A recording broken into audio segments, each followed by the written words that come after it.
আসসালামু আলাইকুম বন্ধুরা, সবাই কেমন আছো? তো আজকে সকাল থেকে অনেক বৃষ্টি হচ্ছে আমাদের এখানে। তোমাদের এখানকার কি অবস্থা সবাই জানাবে। তো আজকে রান্না কিন্তু অলরেডি করা শেষ। তো আজকে এই যে বাজার থেকে নদীর গুলশা মাছ নিয়ে দিছে।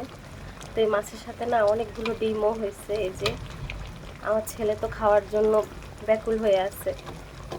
তো মাছ রান্নাটা আমার কমপ্লিট, সাথে তরকারিও রান্না করছি। তার আগে একটা জিনিস দেখাই, আজকে বৃষ্টিতে আমার শাশুড়ি হাঁসের ছাগুলোই ভিজে গেছে।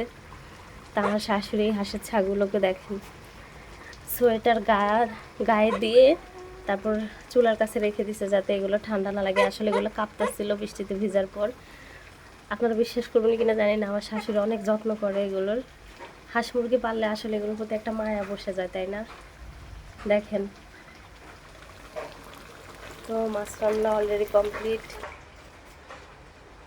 আর আজকে তরকারি রান্না করেছি। তরকারি আজকে কি কয় পদ দিয়েছি জানেন? বেগুন, কাঁকরোল, তারপর করলা।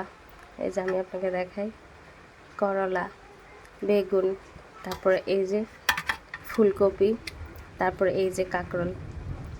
সব কিছু হয়তো বা বুঝতে পারছেন। তো আজকে 5 পদের সবজি দিয়ে তরকারি রান্না করেছি। আমার শ্বশুর বলেছে ওনার নাকি খেতে ইচ্ছে করছে। তো তরকারিটা নাকি অনেক মজা হয়েছে, আমার শ্বশুরই খেয়ে বলছে। আর এখানে করেছিলাম করলা ভাজি। করলা ভাজি দিয়ে ভাত খেতে আসলে অনেক ভালো লাগে। তো এই ছিল আয়োজন। আর আরেকটা জিনিসও আছে, আমি আপনাদেরকে দেখাই।